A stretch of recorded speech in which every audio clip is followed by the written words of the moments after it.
noite, queridos irmãos. A graça e a paz do Senhor estejam com todos vocês. Boa noite, Francisco. Boa noite, Sandy. Boa noite, pastora. Boa noite, queridos irmãos, divino. Sejam todos bem-vindos. Espero que vocês tenham tido uma semana maravilhosa, abençoada. Um final de semana um pouco estendido para aqueles que puderam descansar no feriado, né? Para aqueles que tiveram a graça do feriado. Se você é aquele que trabalha de plantão, né? Talvez não teve aí esse privilégio. Que Deus te abençoe também. Boa noite, presbítera Lucijane. E a graça e a paz do Senhor estejam sobre todos vocês, amém? Quantos irmãos estão conectando, já quero me adiantar nos avisos, dizer que domingo que vem nós começamos então o nosso momento ali no local do culto, presencialmente falando, também, queridos irmãos. Mais uma vez eu bato na tecla de nós termos o cuidado na frequência. Quando nós iniciarmos e voltarmos para lá, eu peço que todos tenham a compreensão que o uso de máscara é algo irrestrito, que vai ter que ser observado. Distanciamento social, tá bom? As cadeiras vão ser postas ali de uma forma a obedecer os 2 metros de distância de uma para outra. Então estejam observando álcool em gel, toda a segurança. Nós vamos começar ali da forma que Deus tem permitido, simples, mas vai ser da forma que Deus tem permitido. Então se preparem. Eu coloquei no nosso grupo um aviso: se houver a necessidade de uma reunião com os irmãos pelo aplicativo do Meet, nós vamos fazer aí durante a semana, na quarta, na quinta, eu vejo o melhor dia depois. Mas só irei fazer se realmente tiver necessidade, se os irmãos acharem que há necessidade de reunião. Porque o que nós vamos pontuar ali são coisas básicas, já essa questão da observância, de como tem que ser tratado lá. Aí se todos acharem que tem necessidade, nós vamos fazer a reunião via Meet. Se não, nós vamos começar o nosso culto no domingo às 19h30, e aí a gente começa já a organizar situações ali de informação mesmo, né? Recepção, abertura de culto, como se vai dar, como que nós vamos organizar tudo isso, amém? Deus abençoe a todos em nome de Jesus, amém? Glória a Deus.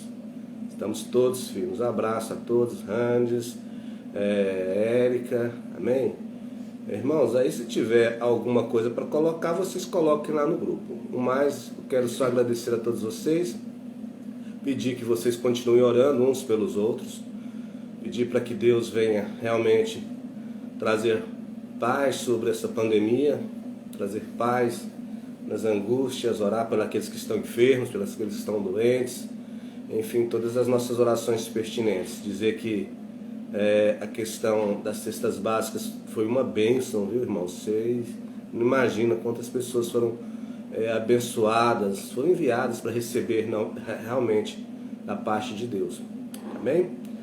Você já pode já se preparando e abrindo a palavra de Deus no livro, na Epístola de Paulo a Timóteo, 2 Timóteo, capítulo 2, versículo 6, para a gente orar, entrar ali na presença de Deus. Eu já sempre peço para que você possa se concentrar, fazer do local da sua casa, agora nesse instante, mesmo sendo um culto virtual, pedir toda a reverência para que Deus venha falar conosco. Então aquietar nesse momento da ministração, para que possa ter uma produtividade da parte de Deus para nós. 2 Timóteo, capítulo 2, verso de número 6. 2 Timóteo, capítulo 1, viu, irmãos? Desculpa. 2 Timóteo, capítulo 1, verso 6. Se você encontrou, escreve amém, ok, faz um gestual.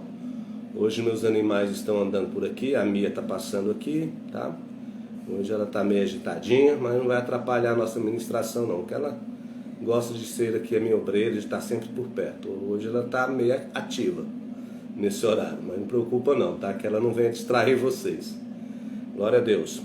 1 Timóteo, capítulo 1, versículo 6, vamos fazer essa leitura. Assim diz a palavra de Deus. Por esta razão, pois, te admoesto que reavives o dom de Deus que há em ti pela imposição das minhas mãos. Porque Deus não nos tem dado espírito de covardia, mas de poder, de amor e de moderação.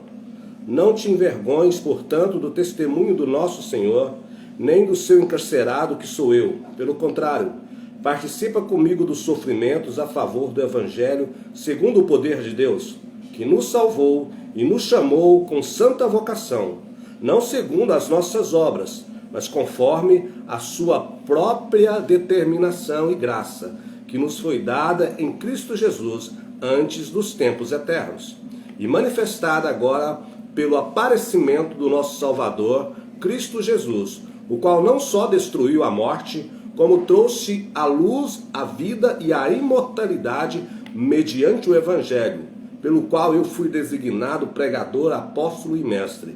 E por isso estou sofrendo estas coisas. Todavia não me envergonho, porque sei em quem tenho crido e estou certo de que Ele é poderoso para guardar o meu depósito até aquele dia. Amém? Vamos orar? Querido Deus e querido Pai, nós pedimos agora humildemente que o Teu Espírito Santo venha intervir através das Sagradas Escrituras e que esta palavra, que a letra se torne agora uma mensagem viva, eficaz, produtiva para todos nós. Eu te peço, Senhor, que o Senhor venha abrir a nossa mente, abrir os nossos ouvidos, abrir o nosso entendimento para receber a Tua perfeita vontade através da Tua palavra, que possamos, ó Deus, ser edificados pelaquilo que Tu tens para nos falar nesta noite. Tenha liberdade, querido Deus. Nós te louvamos e nós te agradecemos, Senhor, por tudo que o Senhor tem feito, por tudo que o Senhor tem feito por nossas vidas, por tudo que o Senhor tem feito, ó Deus, no nosso meio, pelo Teu povo, por tudo que o Senhor tem providenciado, ó Deus, a esta nação. Pai, que o Senhor venha guardar esta casa, que o Senhor venha guardar esta família agora, que o Senhor entre com providência em nome de Jesus e traga, Deus, segundo a Tua onisciência, todo o recurso necessário, ó Deus, que esta pessoa agora precisa, que ela clama, que ela, ó Deus, busca em Ti, que na Tua misericórdia Tu possas estender as tuas mãos agora e venha, ó Deus, conceder-nos, ó Pai amado, o temor no nosso coração, o temor para com o Senhor, o temor, ó Deus, que nós devemos buscar a cada instante, a cada momento, de não nos permitir, ó Deus, sair da Tua presença, mesmo nos tempos de dificuldade, mesmo nos tempos de luta, que o Senhor venha nos renovar. Eu oro pedindo isso, renova esta vida que nos ouve, renova esta família. Em nome de Jesus, entra agora com a Tua providência e fala conosco, ó Pai, através desta palavra. Fala, Senhor, em nome de Jesus, e repreenda tudo que for contra a vontade do Senhor, no que tange a roubar a mensagem do Evangelho, em nome de Cristo Jesus, o nosso Salvador. Amém, amém. Glórias a Deus. O texto, para quem está chegando, é 2 Timóteo, capítulo 1, do verso 6 ao verso 12. Eu quero fazer uma breve introdução e rapidamente fazer um ponderamento sobre o versículo 6, que Deus falou comigo, onde ele diz que ele admoesta Timóteo, a quem ele escreve, Paulo escreve essa carta aqui a Timóteo, e ele fala, olha, eu te admoesto. O que é admoestar? É chamar a atenção, dar uma chacoalhada, opa, presta atenção aqui em mim, Timóteo, eu te admoesto que tu venhas reavivar o dom de Deus que há em ti. Aqui no caso, pela imposição da mão de Paulo, através da ação do Espírito Santo. Te admoesto que venha reavivar o dom de Deus. Eu quero trazendo, primeiramente, antes de entrar no tema da mensagem, que não é este, mas eu quero fazer um gancho nesta posição, é que essa admoestação que Paulo fez ao teu filho na fé, ao seu discípulo Timóteo, venha nessa noite, nesses dias, servir para mim e servir para você. Que nós venhamos reavivar o dom que Deus nos deu. a cada um de nós. Não procuro saber como está a vida espiritual de ninguém e nem tentar discernir. Eu entendo apenas uma colocação. Nós estamos vivendo uma época e um momento onde a fé tem se desfalecido pela iniquidade, pelo esfriamento do amor. A iniquidade tem se aumentado e na mesma proporção o amor tem se esfriado. E aqueles que amaram e que amam segundo Jesus, o Evangelho eterno, têm a premissa do perigo de passar por esse esfriamento. E é por isso que eu uso das palavras que Paulo diz a Timóteo, para você meditar como que está a sua vida, antes de nós entrarmos no tema da ministração. Como que está a sua vida diante de Deus? Procure reavivar o dom que Deus te deu, porque o teu dom que Deus lhe deu é importante. Deus conta com essa capacitação que Ele mesmo te concedeu para que este evangelho dele seja propagado, para que este ministério dele seja também propagado. Então, o primeiro ponto, antes de mais nada, antes de entrar no tema desta ministração, nós estamos retornando para o nosso local do templo no próximo domingo. O Evangelho da Vida agora, né? Esse nosso ministério que Deus nos deu, esse título dessa palavra, desse nome que simplesmente fluiu do natural, das coisas naturais que nós já vivíamos vivendo e praticando. É o tema do nosso ministério. E vamos voltar, e vamos contar, e precisamos contar com a sua parte, com a sua capacitação que Deus tem te dado. E isso é através desse dom. Eu só queria fazer essa menção, amém? Glória a Deus. Feito essa menção, eu quero partir aqui para o tema que, quando Paulo começa a discorrer essa posição aqui, essa fala a Timóteo, e ele vem dizendo para ele reavivar o dom, ele vem falando das coisas que ele passou pelo amor do Evangelho, pelo Evangelho, por ser um imitador de Cristo, por ser uma pessoa que buscava ali fazer aquilo que Deus lhe concedia. E ele fala que ele foi levantado aqui como esse apóstolo, ele foi designado pregador, ele foi designado mestre.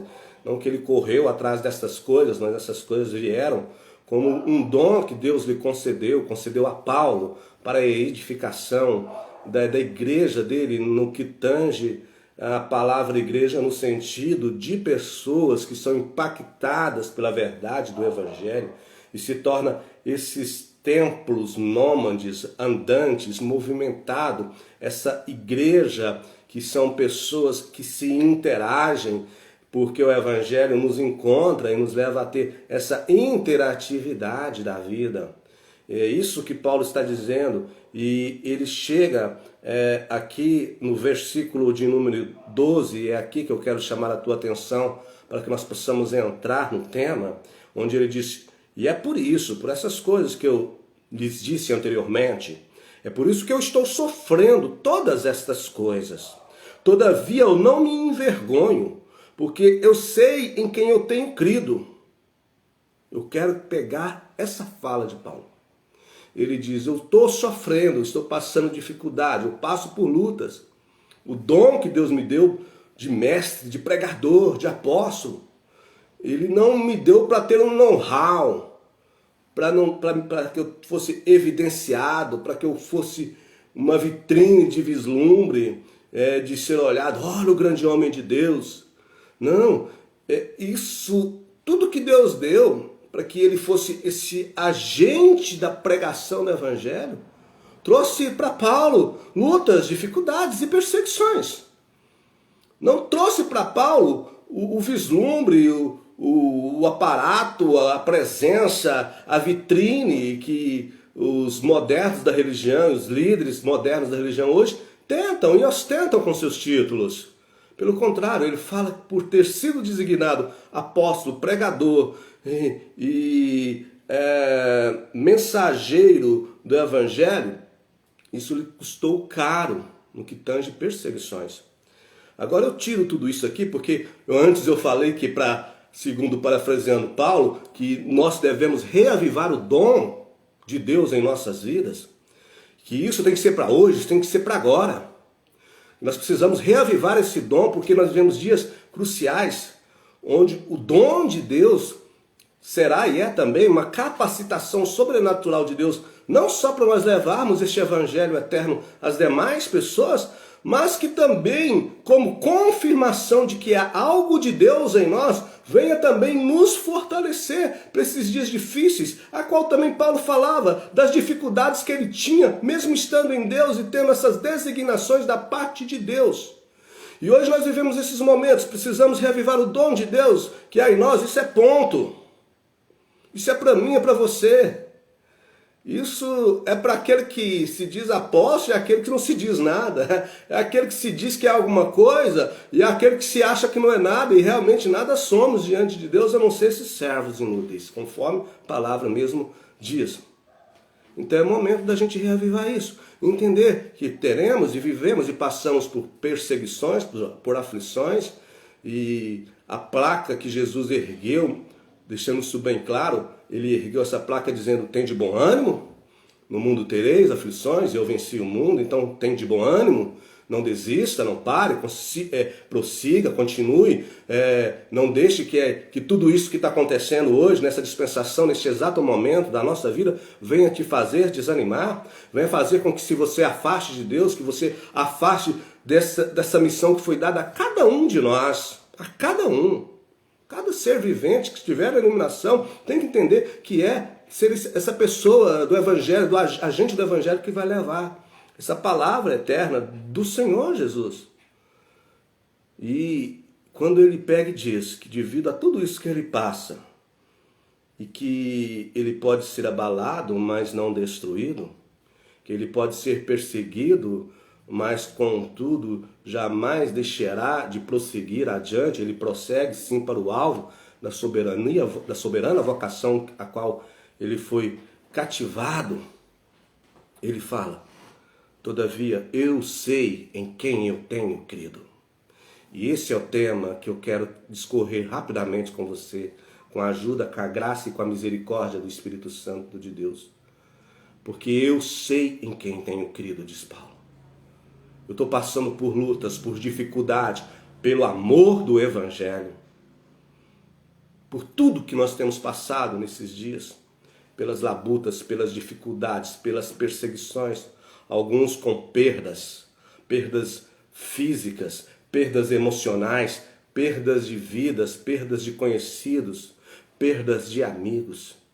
Perdas de todas e quantas forem as formas. As tangíveis e as intangíveis, as que se vê e as que não se vê, mas que estão sendo dissoluídas interiormente dentro de algumas pessoas. Ele diz: eu sei em quem tenho crido. Eu sei. E isso não me faz retroagir. Porque eu sei em quem eu tenho crido, diz Paulo. E isso não me faz voltar atrás. Porque eu sei em quem tenho crido e a perseguição não me permite abandoná-lo. Porque eu sei em quem tenho crido e a dor, a lágrima, a perda, a dificuldade, os problemas diversos não me faz retroagir ou voltar atrás ou estagnar ou ficar parado, porque eu sei em quem eu tenho crido. E essa é a palavra que Deus nos dá nessa noite. Porque eu sei. Eu sei, você sabe. Você sabe verdadeiramente, meu irmão, minha irmã, em quem você tem crido? Você sabe em quem realmente você tem depositado a sua fé? Você tem convicção de quem você realmente crê? Eu não digo da crença das teorias, das palavras que floram da boca, ou das teorias que você advém de escutar outros falarem de Deus, de pregações que você ouve as pessoas designar a Deus e as coisas de Deus, ou você ouviu falar de Deus. Eu quero falar que a pergunta é se você sabe. Porque Paulo, ele é categórico, ele diz: eu sei. Eu estou passando por todas as lutas, mas eu sei. Você sabe em quem você tem crido? Porque essa afirmação de eu sei, essa afirmação ela faz total diferença para você. Ela faz total diferença na sua vida. É dessa afirmação, é dela que se gera uma confiança para a vida. Lembra que quando há um questionamento dos discípulos e das pessoas e dos povos ali que perguntavam quem é Jesus, e Jesus pergunta para os seus discípulos, o que eles dizem acerca de mim? Uns dizem que é o profeta, outros dizem que é Elias, outros dizem que é Moisés, ou algum dos antigos testamentos, dos profetas antigos. Mas você, quem você me diz que eu sou? E Paulo vira e diz, tu és o Cristo eterno, o Cristo, o Filho do Deus vivo. E Jesus fala assim, olha, Paulo, o que te revelastes não foste a carne nem o sangue. E eu também te digo que tu és Pedro, e sobre essa pedra edificarei a minha igreja, e as portas do inferno não prevalecerão contra ela. Eu também te digo que esta afirmação de que eu sou o Filho de Deus, que parte para a área do viver, essa afirmação vai te fazer com que você seja edificado e que toda tempestuosidade que vier sobre a sua vida não vai prevalecer contra você. Então, a pergunta inicial, introdutória, da parte de Deus para nós nessa noite é essa. Você sabe em quem você tem crido? Paulo diz, eu sei em quem tenho crido. Por tudo que eu passei e tenho passado, por todas as lutas, por todas as dificuldades, eu sei em quem tenho crido. Eu sei no Deus que é a minha rocha. Eu sei no Deus que é a minha fortaleza. Eu sei o Deus que não me deixa ficar e de uma forma abalável das situações, dos ventos e das tempestades que nos assolam. Porque podem vir os ventos, podem subir os mares e as tempestades, e os raios e os trovões. E eu sou lançado, e nós somos lançados, chacoalhados e levados de um lado para o outro. Mas nós não saímos deste alicerce eterno. Porque eu espero que a resposta sua seja a mesma de Paulo, a mesma convicção de fé, dizendo, eu sei em quem eu tenho crido. E nada me move deste lugar, assim como não moveu a Paulo.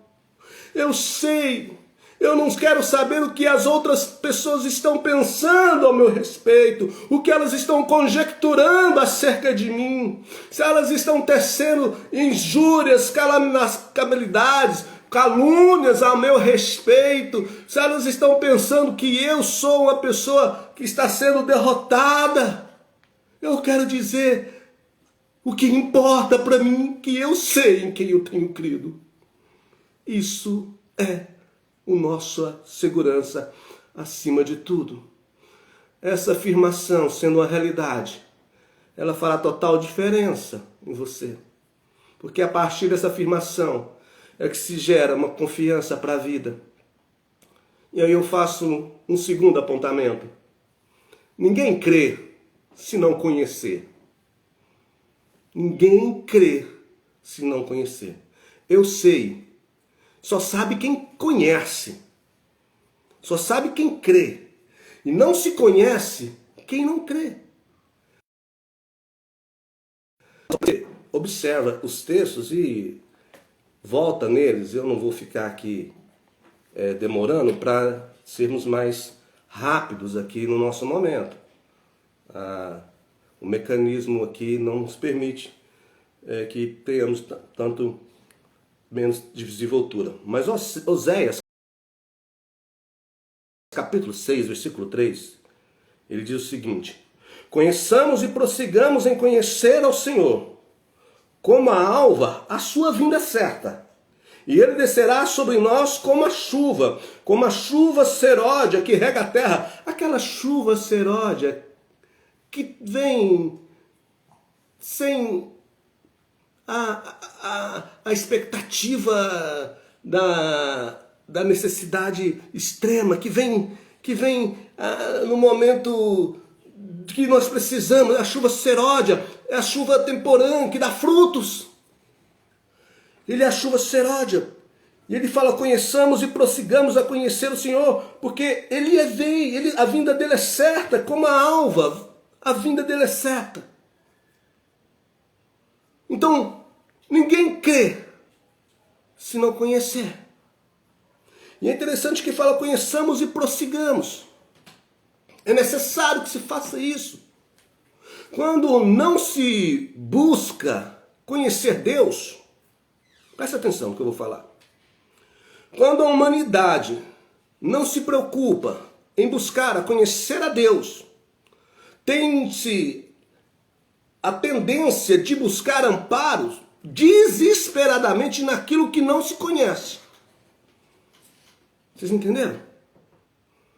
Quando não se conhece a Deus, tende-se a buscar amparo, quando vier o desespero, naquilo que não se conhece. É jogar dados. Quando a pessoa não conhece a Deus, no desespero, ele vai buscar socorro naquilo que ele não conhece. Ele vai pensar que existem outras coisas que vão protegê-lo e não vão, porque não conhece a Deus. A afirmação de Paulo, eu sei em quem eu conheço. Eu sei em quem eu tenho crido. Para crer tem que conhecer. Tem que conhecer o Senhor. E quando a humanidade não conhece a Deus, a humanidade ela sofre desesperadamente. Ela está fragilizada, sujeita aos caos desses mundos, sujeito às intemperâncias da vida. Por não se conhecer a Deus, ou por não buscar conhecer a Deus, como Oséias agora nos diz aqui, no momento da dificuldade, vai buscar socorro em todas as coisas menos Deus, e vai buscar socorro naquilo que ela não conhece. Conhecer a Deus precisa ser um ato contínuo. Agora isso é para mim e para você. Diz Oséias 6, versículo 3, conheçamos e prossigamos. É ato contínuo. Aí a gente fica preocupado, olha, a humanidade do mundo aí, as pessoas do mundo, a gente gosta de usar essa terminologia bem religiosa, bem da religião, né? Os mundanos aí não conhecem a Deus, eles precisam conhecer. E a gente para nessa missão, nesse afoitamento de levar o conhecimento de Deus para as outras pessoas. Aí nós esquecemos que nós mesmos precisamos continuar esse processo que é ininterrupto, que não pode parar, que é conheçamos e agora prossigamos a conhecer. Então vem aqui para mim, para você, e olha que você vê que tudo está casando. Primeiro diz lá onde nós lemos, reavive o dom de Deus. Reavive as coisas mortas que Deus colocou em você e torne a viver por elas e através delas.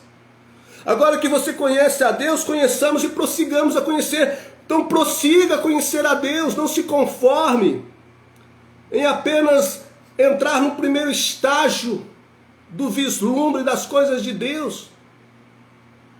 Nós devemos seguir e prosseguir. O desafio não é se levantar. O desafio é se manter em pé. O desafio não é subir no monte, é permanecer no monte. Quem subirá ao monte do Senhor, diz o salmista. Aí ele fala, aquele que anda retamente. E depois ele pergunta novamente, mas quem permanecerá no monte do Senhor? Monte é alegoria de Deus, é alegoria da presença de Deus, é alegoria de conhecer a Deus. Então é chegar no monte, é chegar a Deus, como eu creio que você tem chegado, quando você tem ido a Deus. Agora é quem vai permanecer, é quem vai ficar, é quem vai estar junto de Deus. Meu querido irmão, minha querida irmã, em nome de Jesus, reaviva o dom de Deus que foi te dado pela imposição de mãos. Reaviva o dom de Deus que você deixou largado aí para trás. Reaviva o dom de Deus, que quando começou essa pandemia você se enclausurou. Estou dando exemplos, tá bom? Por favor, não confunda as coisas. Mas que você talvez mudou o seu estilo de vida, mudou a sua rotina de buscar a Deus e você se esfriou, e você se congelou. Continua a buscar a Deus. Continua a conhecer e a prosseguir a conhecer a Deus. Isso é fundamental. Isso se faz necessário. Quando você não conhece a Deus, você vai temer o desconhecido. Guarda isso. Presta atenção no que eu estou te falando. Quando você não conhece Deus, você vai temer o desconhecido. Isso é sério. As pessoas não conhecem a Deus. Eu vou te mostrar aqui, rapidamente, por exemplo, da palavra do Senhor, da Bíblia, que tem gente que não conhece a Deus e pensa que conhece. E aí é que mora o perigo. Sabe por quê? Porque quando você não conhece a Deus, você vai ter medo do desconhecido. Hoje não tem um número de pessoas que tem medo da morte, que tem medo do futuro, que tem medo de uma série de coisas. Ainda mais agora nessa crise pandêmica, não teme as pandemias. Tantas pessoas que perderam gente próximos. Meu Deus, quantas pessoas! Quantas pessoas! Aí tem aqueles que dizem que conhecem a Deus, mas não conhecem a Deus. Esses vão ter medo do desconhecido, porque quando não se conhece a Deus, você vai ter medo do desconhecido. Você quer ver um exemplo disso? Rapidamente? Anota aí, depois você me acompanha. Êxodo capítulo 14, versículo 8. Quando não se conhece a Deus, as pessoas vão temer o desconhecido. Êxodo capítulo 14, versículo 8. Você conseguir me acompanhar? Amém. Senão depois você pega essa mensagem e volta aí. Eu vou disponibilizar, eu sempre digo isso, essa mensagem depois que eu terminar ela aqui. Eu vou colocar no YouTube, vou colocar no Facebook. Por favor, compartilhe, gente. Me ajude a levar essa mensagem do reino. Amém? Êxodo capítulo 14, versículo 8. Olha o que está escrito. Porque o Senhor endureceu o coração de Faraó, rei do Egito, para que perseguisse os filhos de Israel. Porém os filhos de Israel saíram afoitamente. Perseguiram-nos os egípcios, todos os cavalos e carros de Faraó, e os seus cavalarianos, e os seus exércitos, e os alcançaram acampados junto ao mar, perto de Pi-Airote, de fronte a Baal-Zefon. Quando chegou o Faraó, os filhos de Israel levantaram os olhos e eis que os egípcios viam atrás deles e temeram muito. Então os filhos de Israel clamaram ao Senhor. Disseram a Moisés: será porque não haver sepulturas no Egito, sepulcros no Egito? Por que nos tirastes de lá? Para que morramos no deserto? Por que nos tratastes assim, fazendo-nos sair do Egito? Vou repetir a colocação. Quando você não conhece a Deus, você vai temer o desconhecido. Há uma diferença entre saber quem é Deus e conhecer a Deus. Prestou atenção? Eu vou repetir. Há uma diferença entre saber quem é Deus e conhecer a Deus. Devemos nos perguntar se sabemos quem é Deus ou se conhecemos e sabemos quem é Deus.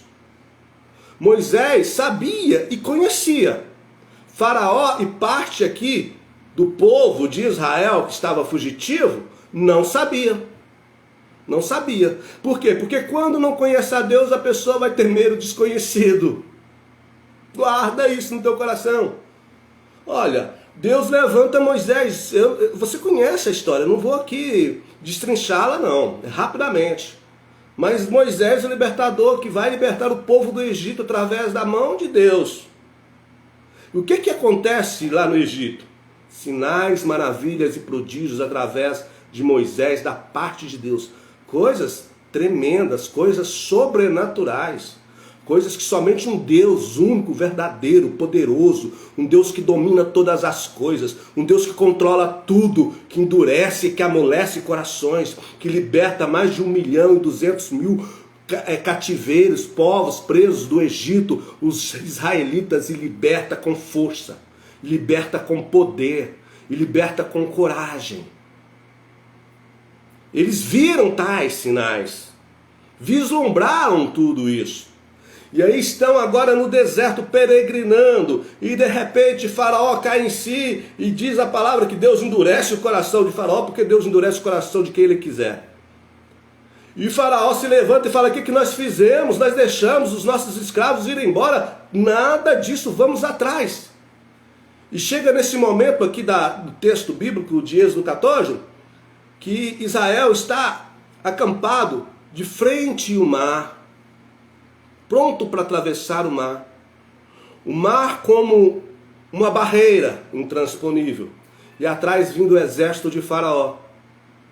Aí qualquer pessoa, qualquer general de guerra daquele tempo lá, ia olhar e ia falar: que Deus que não conhece nada de guerra, que Deus é esse sem estratégia, que pegou, tirou o povo dele e colocou eles numa sinuca de bico, como dizem por aí. Colocaram eles encurralados, porque atrás está vindo o Faraó com todos os seus arcos, cavalos e flechas, todo o seu exército afoito para destruir Israel e levar cativo quem pudesse.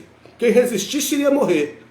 Para frente o povo não poderia ir porque tinha o mar, e iam morrer. Que Deus é esse que não tem estratégia? E aí vira o povo de Israel, vira para Moisés, quando vê Faraó chegando com todo o seu exército, e fala: o que você fez? O que você fez, Moisés? O que você, quando ele está falando Moisés, ele está falando Deus. O que você e Deus fez? Nos tiraste do Egito para morrer aqui.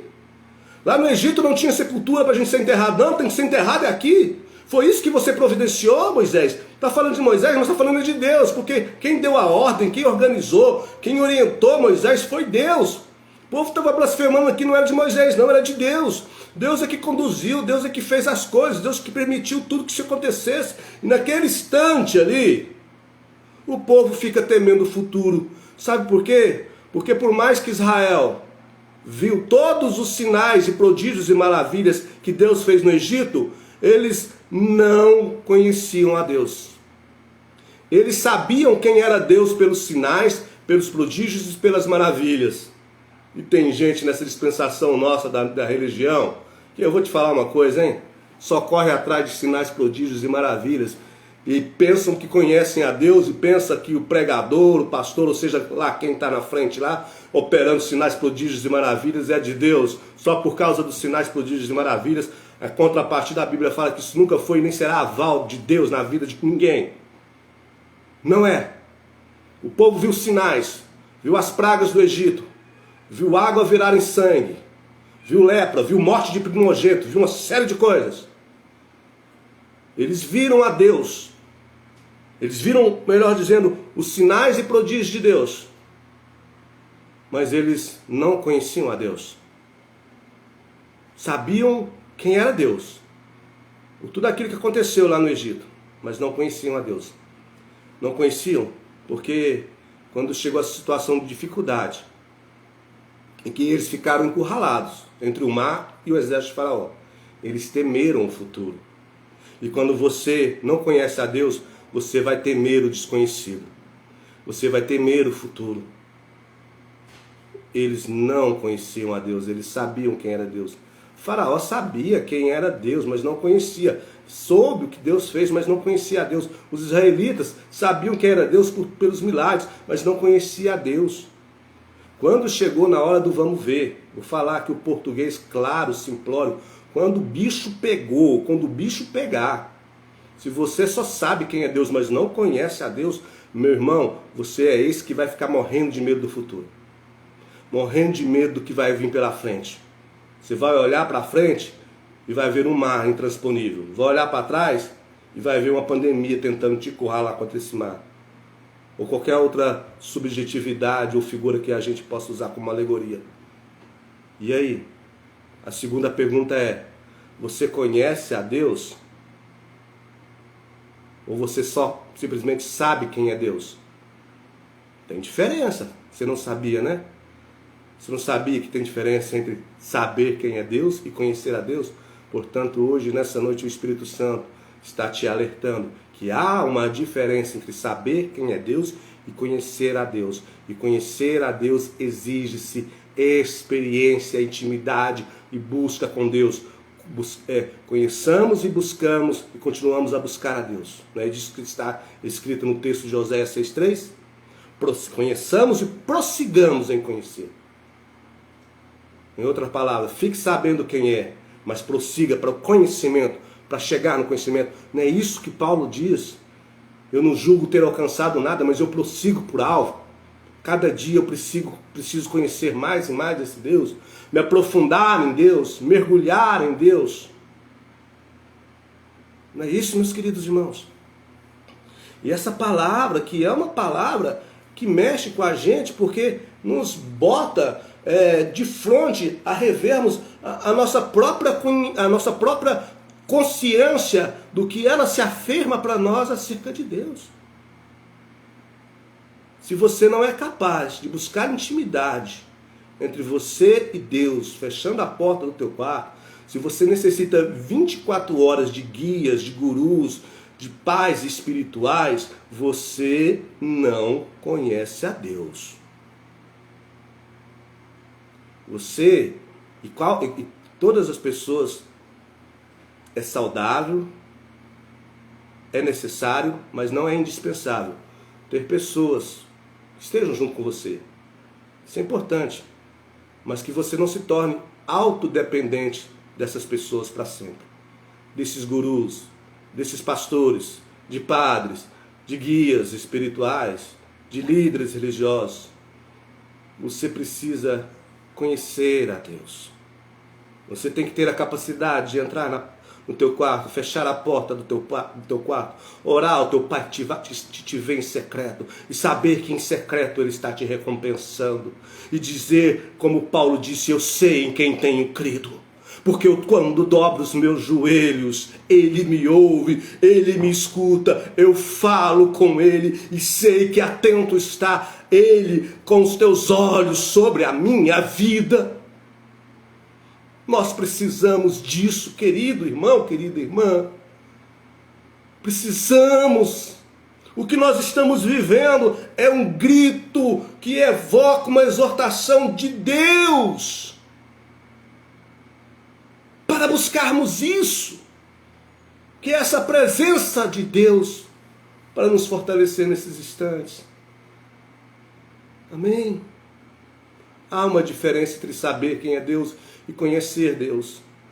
Por essa história aqui que eu li, Moisés sabia e conhecia. Faraó, Israel, só sabia. Agora eu quero pontuar mais uma coisa. Só sabe quem é Deus através de Jesus. Eu sei quem é Deus através de Maomé. Eu sei quem é Deus porque Buda me ensinou. Porque Kardec codificou. Porque João, Mateus, Marcos, os evangelistas, os apóstolos ensinaram. Eu conheço a Deus porque Maria me mostrou quem é Deus. Só se conhece a Deus através de Jesus e ponto final. E acabou, e ponto final. Só se conhece a Deus através de Jesus. João 10:30, Jesus diz e fala, eu e o Pai somos um. Não adianta você querer buscar a Deus em outros locais, em outras pessoas, em outras circunstâncias. Deus se revela no Filho e o Filho reflete o Pai. E o Filho e o Pai são um só. E o Filho não fala nada que era a vontade dele, mas fala tudo aquilo que o Pai lhe mandou dizer. E o Filho só concede dons através do Espírito Santo, porque ele se revela através do Pai para nós. E é por aí. E é dessa forma. João, capítulo 14, versículo 8, anota aí, por favor. Depois você acompanha. Olha só. João, capítulo 14, versículo 8. Olha quem sabia quem era Deus, mas que até nesse instante não conhecia Deus, que já estava andando com Jesus há quase 3 anos. João, capítulo 14, verso 8. Replicou-lhe Felipe. Quem era Felipe? Um dos apóstolos. Replicou-lhe Felipe: Senhor, dizendo para Jesus, mostra-nos o Pai, e isto nos basta. Disse-lhe Jesus: Felipe, há tanto tempo estou convosco, e não me tendes conhecido. Quem me vê, a mim vê o Pai. Como dizes tu, mostra-nos o Pai. Não crê que eu estou no Pai e que o Pai está em mim? As palavras que eu vos digo, não as digo por mim mesmo, mas o Pai permanece em mim, faz as obras. Só se conhece Deus através de Jesus. Felipe, tanto tempo, Felipe. João, Maria, Clerismar, Roberto, Bete, Margarida, Florencio, Dina. Quanto tempo você tem andado comigo e você tem a capacidade de me fazer essa pergunta? Quanto tempo, Felipe, eu tenho andado convosco e não me conheces? Quem me vê, vê o Pai. Tem gente que está andando com Jesus, entre aspas, não conhece Deus. Porque no momento ímpar das decisões pontuais que todo ser humano individualmente vai ter que tomar, ou circunstâncias que vêm sobre a nossa vida que são inerentes ao nosso indivíduo, que nós temos que nos posicionar e tomar, balanceia, duvida, treme nas bases, mesmo dizendo que conhece a Jesus, mas não conhece a Deus. E não conhece a Deus porque conheceu Jesus da religião, conheceu o nome, mas não conheceu a pessoa, professa o nome de Jesus. Eu disse aqui na ministração, se não me engano, de domingo passado, a diferença das pessoas, que muitas pessoas que são Jesus na vida, sem mesmo conhecer o nome de Jesus. E tem gente que conhece Jesus, o nome, mas não que conhece a Jesus. E em contrapartida não conhece o Pai. Presta atenção, você só conhece a Deus através de Jesus. Busque isso. Busque isso. Sim, Ele é o caminho, a verdade e a vida. Ele é isso mesmo. Ele é o caminho que nos faz vereda da consciência, do relacionamento, da interatividade e do amor no próximo. Ele é a verdade, porque não existe outra verdade. A verdade não é uma palavra, é uma pessoa. E a verdade é Ele. Existe somente uma vida, e a vida está nele, e a vida é Ele. E só conheço a Deus através de Jesus. Só quem sabe quem é Deus. Só pode-se saber quem é Deus através de Jesus Cristo.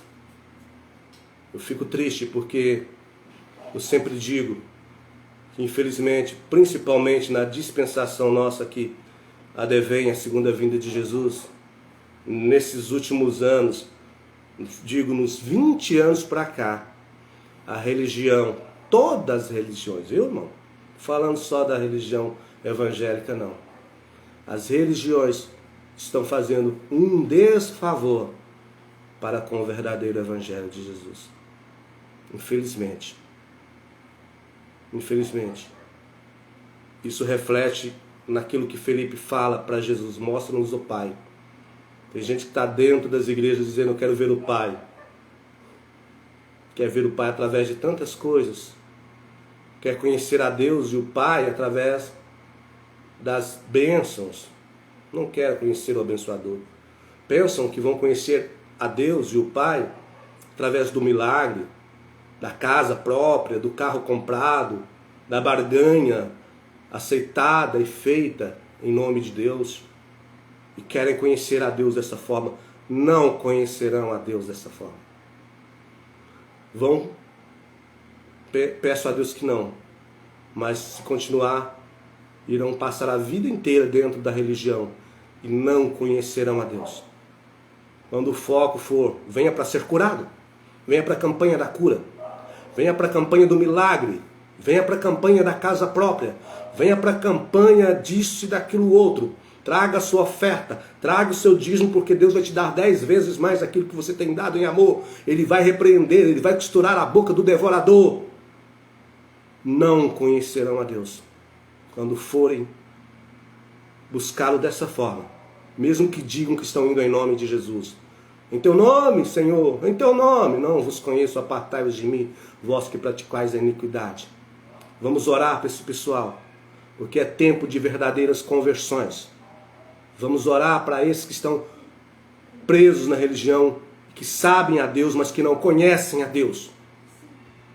Homens, mulheres, frequentadores de igreja, pastores, bispos, apóstolos, padres, gurus, guias espirituais, que falam em nome de Jesus, mas que não conhecem Jesus.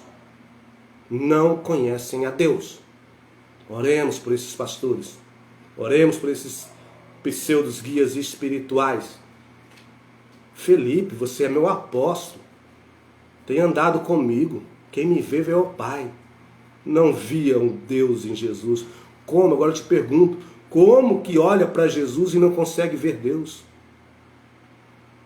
Porque olha para Jesus e pensa que Jesus é o mantenedor na nossa materialidade egoísta. E não conhece. Para a gente orar, quem conhece a Deus, conhece o seu livramento. E eu sei que talvez você é alvo dos livramentos de Deus. Você que conhece a Deus. E você pode falar isso de peito cheio. Eu sei em quem tenho crido. Porque eu também sou alvo dos seus livramentos. Você crê que você é alvo do livramento de Deus todos os dias? A cada instante, a cada momento? Eu volto lá no texto de Êxodo 14 para nós orarmos, para que depois daquele burburinho todo, do povo pensar que Deus era um Deus sem estratégia, por deixar o povo preso entre o mar e o exército do Egito, para os israelitas que sabiam quem era Deus, mas não conheciam Deus, blasfemar de Deus, dizendo: por que nos trouxestes aqui para morrer? Deixássemos lá no Egito que morríamos lá. Se era para morrer, por que nos mudou de lugar? Se era só para mudar de lugar para morrer, tanto faz deixar lá no Egito. Agora veio aqui, Moisés, esse teu Deus, porque não era Deus dos israelitas não, viu? Nação santa escolhida. Nós temos, a religião tem um negócio com Israel, né? Nação santa escolhida, mas aqui que estava blasfemando. Nação eleita, nós temos um negócio com isso, né? Um dia eu vou dar um estudo só sobre Israel. Tá? Vocês sabem o que é nação santa escolhida, povo adquirido, para que anuncia as virtudes do Evangelho. Aquele povo está lá reclamando, porque não conhecia, sabia quem era Deus, mas não conhecia Deus. Moisés conhecia a Deus. Moisés subiu no monte e permaneceu. Desceu do monte para fazer a obra. Ele viu uma sarça que queimava, mas não se ardia. Moisés teve um impacto com a grandeza de Deus, se humilhou e fala assim: quem sou eu, Senhor, para ir falar? Quem sou eu? Deus, eu sou contigo. Esse Moisés que conhecia a Deus, vira agora para o povo que sabia quem era Deus, mas que não conhecia a Deus, e diz aqui em 14 de Êxodo, versículo 3, fala o seguinte: Moisés, porém, respondeu ao povo: não temai-vos, aquietai-vos vós e vede o livramento do Senhor, que hoje vos fará, porque os egípcios que hoje vocês estão vendo, nunca mais tornarei a vê-los. E o Senhor pelejará por vós, e vós calareis. Vós calareis. Quem não conhece a Deus vai temer o desconhecido, mas quem conhece a Deus não teme o desconhecido, não teme o futuro. Moisés, que conhecia a Deus, vira e fala: olha, preocupa não. Atrás vem Faraó e na frente tem mar. Ah, meu Deus, ou esse povo vai tudo desaparecer, ou Deus vai abrir o mar. Ou ele vai pegar todo o povo e vai fazer voar para o lado de lá. Alguma coisa vai acontecer, mas não se preocupem. Porque quem conhece a Deus, descansa em Deus. Não teme o futuro. Você, nessa noite, pense nisso. Quanto tempo você tem de igreja? Quanto tempo você tem da religião? Por quantos lugares você já andou? E posto isso diante de ti agora, pergunte para si mesmo neste instante. Durante todas essas incursões religiosas da tua vida, você sabe quem é Deus ou você chegou a ser um conhecedor de Deus? Pense nisso, porque essas palavras são palavras de preparação para dias futuros, que virá sobre a minha vida e sobre todos nós. E isso fará uma total diferença em você, guerreiro, guerreira de Deus. Se hoje você escuta isso, não é apenas uma exortação de intimidação da parte de Deus. É, acima de tudo, o desejo de Deus nos despertar. E sabemos que como chegamos e conhecemos a Deus? Pela pessoa de Jesus. Esse teu Salvador e meu Salvador, que tanto nos ama, que tanto te ama, e que nesse instante está do teu lado. Amém? Abraço, meus queridos irmãos. Abraço, Érica. Abraço, doutora Leia. Abraço, minha irmã Gilda, Amara. Abraço, Jailson. Todos os demais irmãos. Vamos orar, por favor, em nome de Jesus. Senhor Deus e Pai, em nome de Jesus Cristo, nós queremos entregar este momento diante do Senhor e na Tua presença. Paizinho, em nome de Jesus, a Tua palavra ela serve para tantas coisas, para edificar, para exortar, para consolar, para fortalecer. Que o Senhor, de algum modo, possa neste exato momento nos confrontar com esta palavra. E a nossa oração agora é: Pai, eu conheço, me ajuda a prosseguir, porque é um ato contínuo. Pai, eu pensava que conhecia, mas eu só sabia. Me revela-te em Cristo Jesus. Eu oro, ó Deus, não só por essas pessoas que estão escutando neste exato momento, ao vivo, esta mensagem, fazendo esse pedido, mas para aqueles que depois vão escutar, porque essa palavra vai ser guardada no canal do YouTube, no Facebook, e várias outras pessoas vão ser confrontadas com esse dilema. Que o Senhor possa abrir a mente de cada um delas. É o que eu te peço em nome de Jesus. Meu querido irmão, fique na paz do Senhor. Um abraço também a nossa irmã Nayara, que esteve por aqui. Domingo, às 19h30. Estamos lá, hein? Ministério Evangelho na Vida. Não se esqueça de orar por nós. Nós estamos orando por você. Fique na paz. Em nome de Jesus.